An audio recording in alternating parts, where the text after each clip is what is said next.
दोस्तों, आखिर स्त्रियों की वह कौन सी 3 चीजें होती हैं जिन्हें प्रत्येक पुरुष को अपनी पत्नी की अवश्य देखना चाहिए। नमस्कार दोस्तों, आप सभी का स्वागत है एक बार फिर से हमारे चैनल दिव्य ज्ञान की बात पर। दोस्तों, अगर कोई भी पुरुष अपनी पत्नी की इन तीनों चीजों को गलती से भी देख लेता है या छुप कर देख लेता है तो उस पुरुष के घर में कभी भी गरीबी नहीं आती है, जिसके कारण उसके घर में माता लक्ष्मी सदैव वास रहता है और माता लक्ष्मी की कृपा दृष्टि उसके ऊपर सदैव बनी रहती है। उसका घर सदैव खुशियों से भरा रहता है। दोस्तों, आज की इस वीडियो में हम आपको बताएंगे कि वे कौन सी 3 चीजें हैं जिन्हें प्रत्येक पुरुषों को अपनी पत्नी की अवश्य देखना चाहिए। दोस्तों, कहानी को शुरू करते हैं। दोस्तों, एक बार भगवान भोलेनाथ जी लंका गए हुए थे। तब भगवान भोलेनाथ स्वर्ण से सुसज्जित सिंहासन पर विराजमान थे। तभी अचानक से उनके पास रावण की पत्नी देवी मंदोदरी आती है। तब भगवान भोलेनाथ जी उन्हें देखते हैं। तब देवी मंदोदरी अपने मन में कुछ सोच रही थी और बहुत परेशान भी लग रही है। उनको यूं चिंतित देखकर भगवान भोलेनाथ जी देवी मंदोदरी से कहते हैं, हे देवी मंदोदरी, आप चिंतित लग रही हैं। आप किस बात को लेकर इतना चिंतित है? आप निश्चिंत होकर मुझसे कहिए, हम आपको आपके सभी प्रश्नों के उत्तर अवश्य दे देंगे। भगवान भोलेनाथ जी की बात सुनकर देवी मंदोदरी उनसे कहती हैं, हे भोलेनाथ, आज मेरे मन में एक विचित्र टाइप का प्रश्न उठ रहा है और मेरा वह प्रश्न यह है कि स्त्री की वह 3 कौन सी चीजें होती हैं जिन्हें प्रत्येक पुरुषों को अपनी पत्नी की अवश्य देखना चाहिए और जिसे देखने वाला व्यक्ति कभी भी गरीब नहीं रहता है। तब भगवान भोलेनाथ जी देवी मंदोदरी से कहते हैं, हे देवी मंदोदरी, आपका यह प्रश्न सच में अत्यंत विचित्र है, किंतु समस्त मनुष्यों के लिए उपयोगी भी है और आज आपने अपने इस प्रश्न को पूछकर पूरी मानव जाति का उद्धार कर दिया है। लेकिन मैं आपको आपके इस प्रश्न का उत्तर देने से पहले आपको मैं एक अत्यंत महत्वपूर्ण कथा सुनाना चाहता हूं, जिसको आपको शय से लेकर अंत तक पूरा सुनना होगा, क्योंकि आधा अधूरा ज्ञान हानिकारक होता है। फिर देवी मंदोदरी भगवान भोलेनाथ जी से कहती हैं, हे प्रभु, मैं आपको विश्वास दिलाती हूं कि मैं इस कथा को शुरू से लेकर अंत तक पूरा अवश्य सुनूंगी और इस कथा को पूरे ब्रह्मांड में भी विख्यात करूंगी। दोस्तों, आपने अभी तक किया है तो सब्सक्राइब करके कमेंट में हर हर महादेव लिख दें। हे भगवान भोलेनाथ, जो भी भक्त इस कथा को पूरा सुनेगा और कमेंट हर हर महादेव लिखेगा, उनके परिवारों पर हमेशा कृपा बनाए रखना। दोस्तों, अब भगवान भोलेनाथ जी देवी मंदोदरी से कहते हैं, हे देवी मंदोदरी, किसी समय की बात है, किसी नगर में एक किसान रहता था। वह बहुत ही गरीब था। उसके घर में खाने पीने का कोई सामान तक नहीं था, यहां तक कि उसे पहनने के लिए कोई वस्त्र भी नहीं थे। वह एक वस्त्र पहनता था। उसकी पत्नी बहुत ही सुंदर थी और वह अपनी पत्नी से बहुत प्रेम करता था, किंतु उसकी पत्नी को सुंदरता पर बहुत अहंकार था। अपने इसी अहंकार के कारण वह घर में अपनी ही मनमानी किया करती थी। इसलिए वह किसान ज्यादा परेशान रहने लगा था, क्योंकि अब उसकी पत्नी उससे बात बात पर लड़ाई झगड़ा करने लगी थी। इस तरह से उसके घर प्रतिदिन क्लेश होने लगे थे। उसकी पत्नी उसे ताने भी मारने लगी थी। उसकी पत्नी उसे ताने मारते हुए कहती थी कि तुम्हारे पास तो कुछ भी नहीं है, तुम तो कंगाल हो, पता नहीं मैंने तुमसे विवाह कैसे कर लिया। इस घर में ना तो पीने के लिए पानी है, ना ही भोजन की सामग्री और ना ही पहनने के लिए कोई वस्त्र है। करूं तो क्या करूं? तुम तो कोई कार्य भी नहीं करते हो। अपनी पत्नी की ऐसी बातों को सुनकर उस किसान को बहुत बुरा लगता था, लेकिन उसे समझ में नहीं आ रहा था उसके साथ ऐसा क्यों हो रहा है। इसलिए वह किसान बहुत ही चिंतित रहने लगा था और अब उसका मन किसी कार्य में भी नहीं लग रहा था। फिर धीरे धीरे उसे और भी गरीबी का सामना करना पड़ा। इसलिए उसे अपने सभी खेतों को भी बेचना पड़ गया। लेकिन अभी भी उसकी गरीबी में कोई सुधार नहीं आ रहा था, जिसके के कारण से वह बहुत ही परेशान रहने लगा था। एक दिन की बात है, वह किसान अपने किसी कार्य से कहीं जा रहा था। तभी अचानक से उसने देखा कि एक महात्मा जी अपनी कुटिया के समीप बैठे ध्यान साधना में लीन है। तब वह किसान अपने मन में कुछ सोचने लगता है कि यह महात्मा जी मुझे कोई दिव्य पुरुष जान पड़ते हैं। क्यों ना मैं इनके पास चलकर देखूं शायद यह महात्मा जी मुझे मेरी समझ से छुटकारा दिला दें। इतना सोचकर वह किसान उस महात्मा जी के पास पहुंच जाता है और अपने दोनों हाथों को जो छोड़कर बहुत जोर जोर से विलाप करने लगता है। तब कुछ देर बाद वे महात्मा जी अपनी आंखें खोलते हैं और वे देखते हैं कि उनके सामने एक युवक बैठा हुआ है जो बहुत जोर जोर से विलाप कर रहा है और विलाप करते ही जा रहे हो। फिर वे महात्मा जी उस किसान से कहते हैं कि हे पुत्र, तुम कौन हो और विलाप क्यों कर रहे हो? उन महात्मा जी की बात को सुनकर वह किसान उनसे कहता है कि हे मुनिवर, मैं इस नगर का एक गरीब किसान हूं और मैं इस वजह से विलाप कर रहा हूं क्योंकि मेरी पत्नी मुझसे लड़ाई झगड़ा करती है और मुझे ताने मारती रहती है कि तुम्हारे पास क्या है, तुम तो कंगाल हो, इस घर में खाने पीने पहनने के लिए कुछ भी नहीं है, पता नहीं मैंने किसके साथ विवाह कर लिया है। इसी तरह के ताने मेरी पत्नी प्रतिदिन मारती रहती है, लेकिन मैं बहुत मेहनत करता हूं, फिर भी थोड़ा सा ही धन कमा पाता हूं जिससे मैं अपने परिवार का पालन पोषण करता हो। वह किसान आगे कहता है, हे मुनिवर, आप मुझे वह उपाय बताएं जिसको करने के बाद मेरी पत्नी मुझसे झगड़ा न करें और मैं बहुत जल्द धनवान बन जाऊं। उस किसान की बातों को सुनकर वे महात्मा जी उससे कहते हैं, हे पुत्र, तुम पहले विलाप करना बंद करो। मैं तुमको 3 चीजें बताने वाला हूं जिसे प्रत्येक पुरुष को अपनी पत्नी की अवश्य देखना चाहिए, और अगर कोई भी पुरुष अपनी पत्नी की इन तीनों चीजों को देख लेता है तो उस व्यक्ति को धनवान बनने से विधाता भी नहीं रोक सकता है।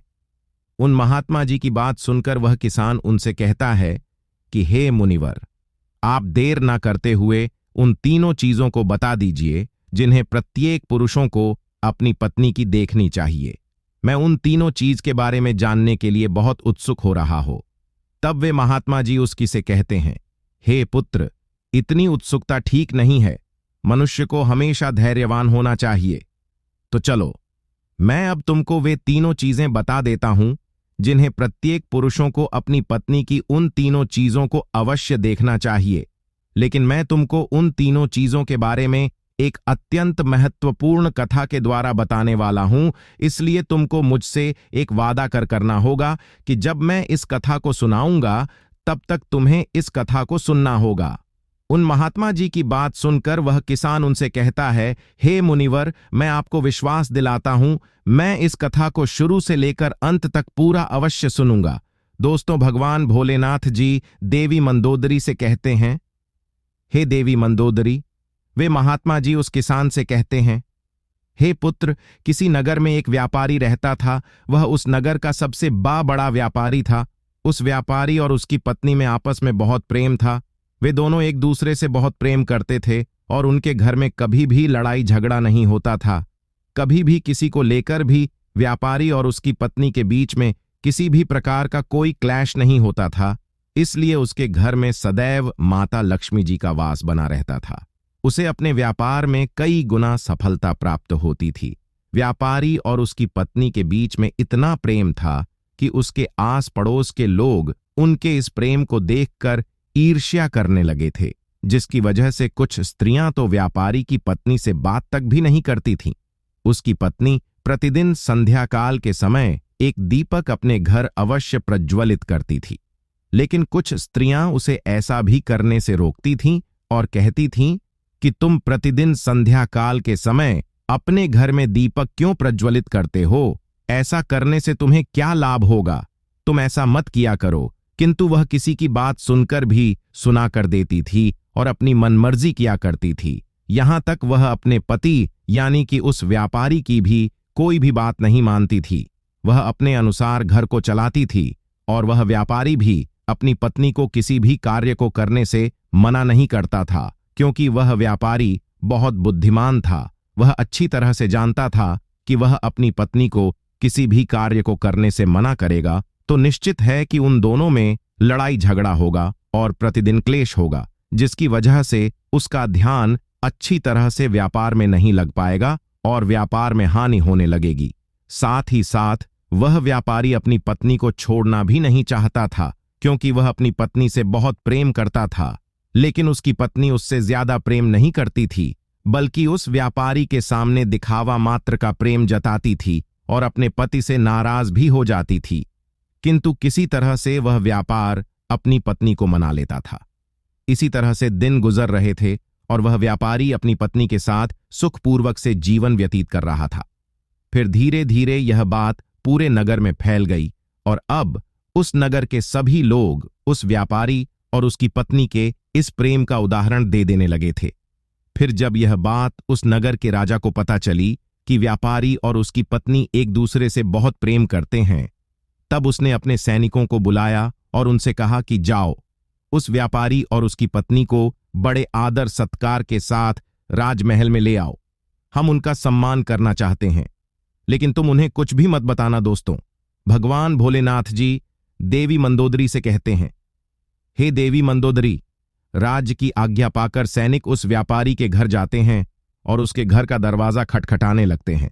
फिर कुछ देर बाद वह व्यापारी अपने घर का दरवाजा खोलता है तो वह देखता है कि उसके सामने राजा के सैनिक खड़े हुए। तब वह व्यापारी उन सैनिकों से कहता है कि आप लोग आज मेरे घर क्यों आए हैं? फिर वे सैनिक कहते हैं कि चलिए, आपको राजा साहब ने अपने राजमहल में बुलाया है। फिर राजा के वे सैनिक उन दोनों को अपने साथ राजमहल ले आए हैं। राजमहल में पहुंचकर राजा उस व्यापारी और उसकी पत्नी का अच्छी तरह से अतिथि सत्कार करते हैं। उसके बाद उन्हें थोड़ा सा धन दे देते हैं, जिसको पाकर वह व्यापार और उसकी पत्नी बहुत प्रसन्न हो जाते हैं और प्रसन्नतापूर्वक अपने घर चले जाते हैं। उसके बाद उस नगर का राजा पूरे नगर में यह ऐलान कर देता है कि आज रात को पूरे नगर में सभी लोगों के घरों में व्यापारी और उसकी पत्नी के बीच इतना प्रेम होने के कारण दीप प्रज्वलित किए जाएं, जिससे उस व्यापारी और उसकी पत्नी के बीच के प्रेम की सराहना हो। राजा की आज्ञा सुनकर उस नगर के सभी लोगों के घरों में दीपक प्रज्वलित किए जाते हैं, किंतु उस नगर के सभी घरों के दीपक थोड़ी ही देर बाद बुझ जाते हैं।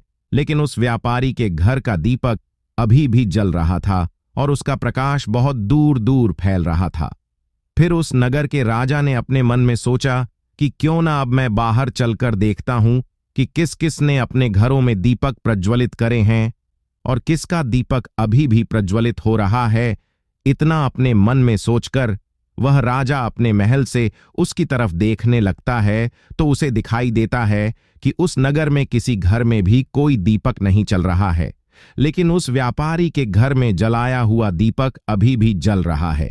राजा अभी उस नगर की तरफ देख ही रहा था कि इतने में वहां पर उनकी रानी आ जाती है। तब राजा साहब रानी से कहते हैं कि रानी जी, नगर की तरफ देखिए, नगर के सभी घरों में कोई भी दीपक अब भी नहीं चल रहा है, लेकिन अभी भी उस व्यापारी के घर में जलाया हुआ दीपक अभी भी जल रहा है।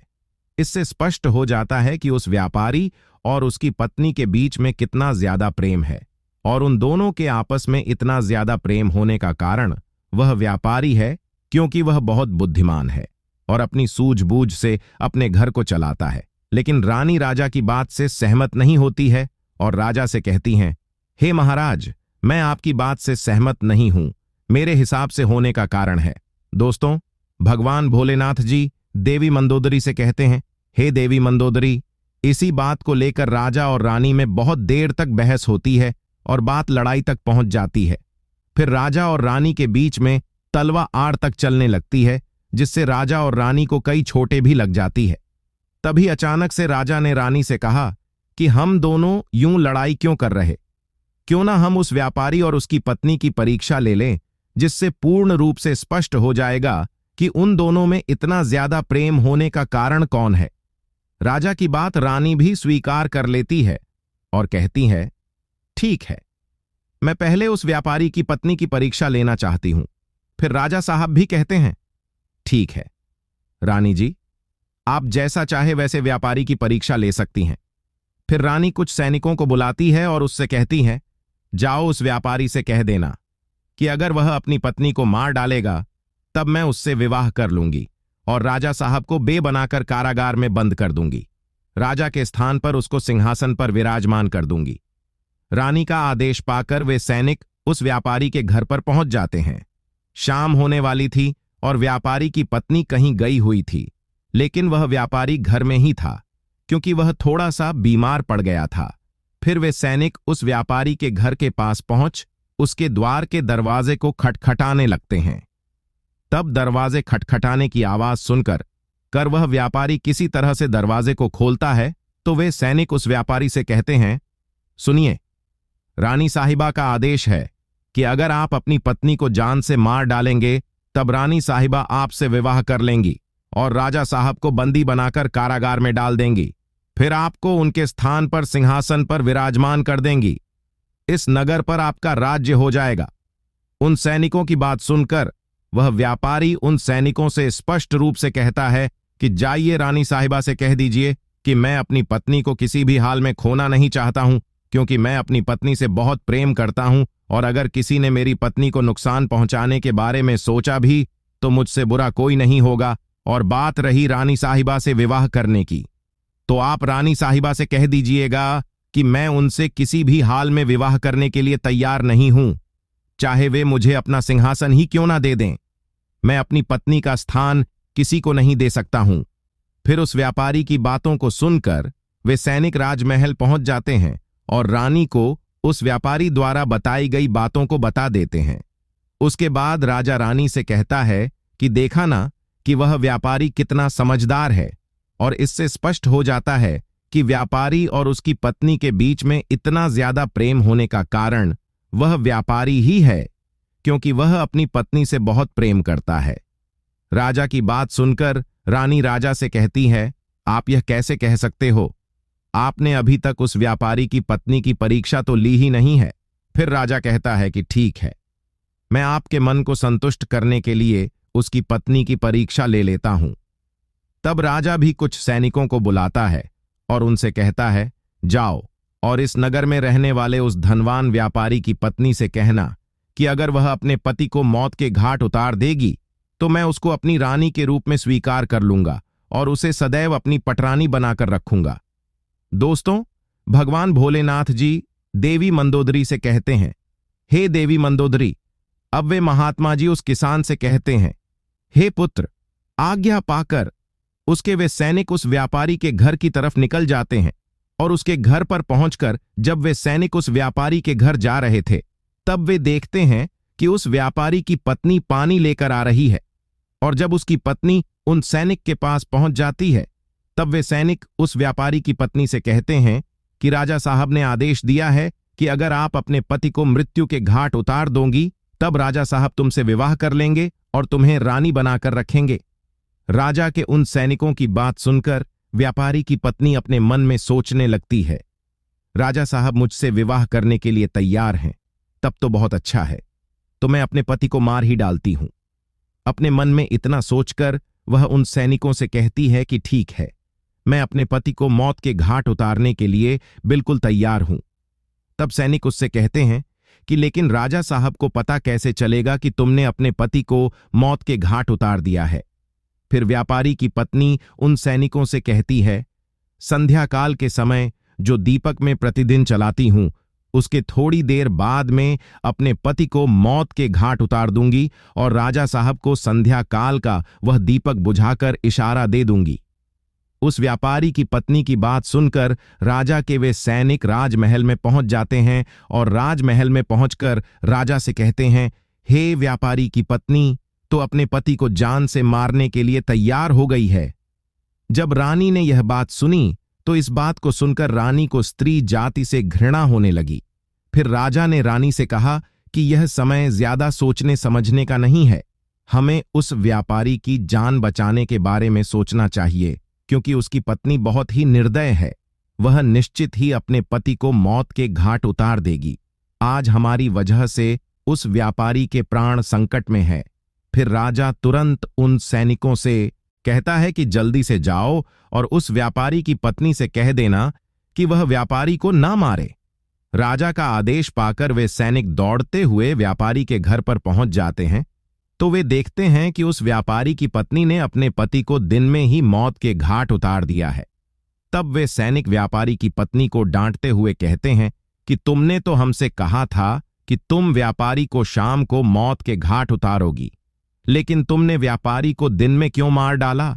राजा के उन सैनिकों की बात सुनकर उस व्यापारी की पत्नी उससे कहती है, मुझे तो अपने पति को मारना ही था और मैं इसे बहुत पहले ही मारना चाहती थी, परंतु कोई सही मौका नहीं मिला, इसलिए ने अपने पति को मार ही नहीं पाई।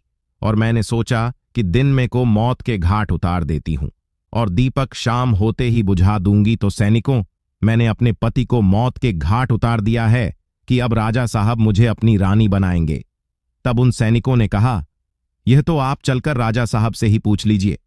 फिर व्यापारी की पत्नी और वे सैनिक राजमहल पहुंच जाते हैं और वे सैनिक राजा साहब को सारी बात बता देते हैं, जिसे सुनने के बाद राजा साहब बहुत क्रोधित हो जाते हैं और व्यापारी की पत्नी को बंदी बनाकर कारागार में डाल देते हैं। दोस्तों, भगवान भोलेनाथ जी देवी मंदोदरी से कहते हैं, हे देवी मंदोदरी। वे महात्मा जी उस किसान से कहते हैं, हे पुत्र, चलो अब मैं तुम्हें वे तीनों चीजों को बता देता हूं जिसे प्रत्येक पुरुष को अपनी पत्नी की अवश्य देखना चाहिए और जिसे देखने के बाद उसके घर में कभी भी क्लेश नहीं होता है। तो पहली चीज अपनी पत्नी की यह देखनी चाहिए कि पत्नी कहां आ रही है, कहां है, किससे मिल रही है और किससे बात कर रही है। जो भी पुरुष अपनी पत्नी की इन तीनों चीज को देखता है तो उसके घर में कभी भी क्लेश नहीं होता है और उसका अपनी पत्नी पर नियंत्रण भी होता है। दूसरी चीज प्रत्येक पुरुष को अपनी पत्नी की अवश्य देखना चाहिए, वह है बोलचाल।